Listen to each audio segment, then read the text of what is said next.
Bertemu lagi dengan saya, Eli Susilawati, dalam demonstrasi kontekstual.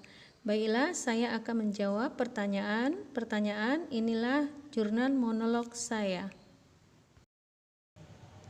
Sebagai seorang guru penggerak dan sebagai pemimpin pembelajaran, saya akan berusaha untuk bisa menerapkan apa yang telah saya dapatkan, dan saya akan mentransfer pengetahuan yang saya dapat dari pendidikan guru penggerak ini, yang tentunya dengan menggunakan beberapa langkah.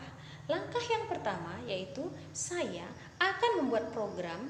Nah, kemudian program itu akan saya komunikasikan kepada kepala sekolah dan stakeholder. Nah, kemudian saya juga akan mensosialisasikan kepada rekan sejawat tentang bagaimana proses pengambilan keputusan sebagai pemimpin pembelajaran. Ilmu yang saya dapatkan itu akan saya imbaskan pada rekan-rekan sejawat maupun komunitas praktisi yang ada di sekolah, dan berkolaborasi dalam menerapkan prinsip pengambilan keputusan yang efektif, baik itu dilema etika maupun bujukan moral.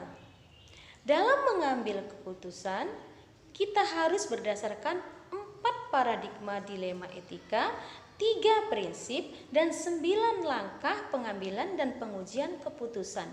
Dengan cara ini, pengambilan keputusan akan lebih cermat dan tepat, baik itu di dalam kelas maupun di lingkungan sekitar.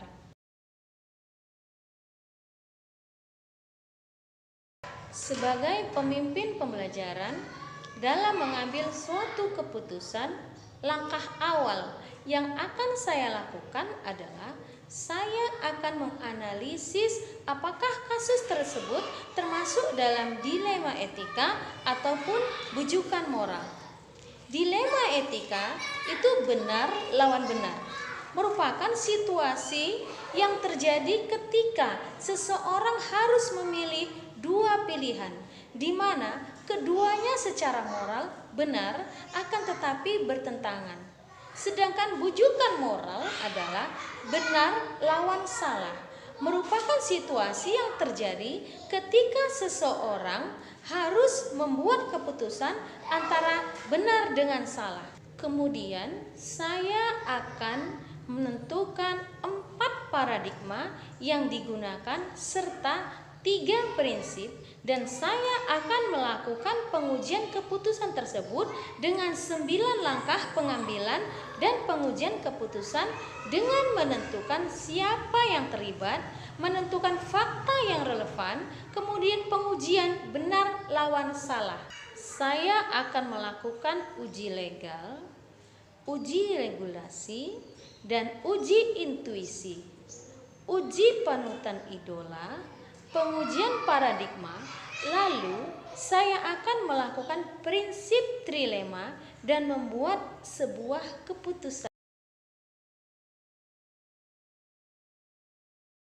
Saya akan menerapkan langkah-langkah pengambilan keputusan tersebut ketika saya menghadapi dilema etika.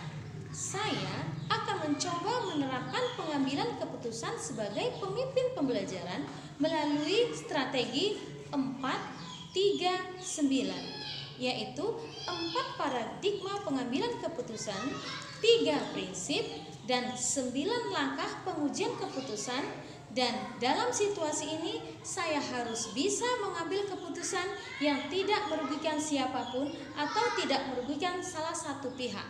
Harapan saya, ketika saya menghadapi situasi dilema etika, saya mampu mengambil sebuah keputusan dan menerapkan langkah-langkah dengan strategi 4, 3, 9 tersebut, sehingga saya menghasilkan keputusan yang efektif, cermat, dan tepat.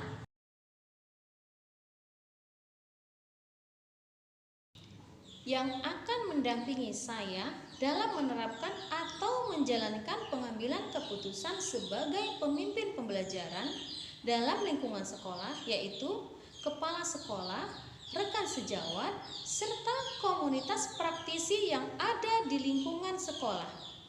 Nah, dalam mengukur efektivitas pengambilan keputusan, tentunya saya dapat melihat refleksi yang telah saya lakukan pengambilan keputusan, sehingga saya bisa merasa bahwa keputusan yang saya ambil tidak merugikan orang lain. Demikian jurnal monolog saya, semoga dapat bermanfaat. Akhirul kalam saya ucapkan wabillahi taufiq wal hidayah. Assalamualaikum warahmatullahi wabarakatuh.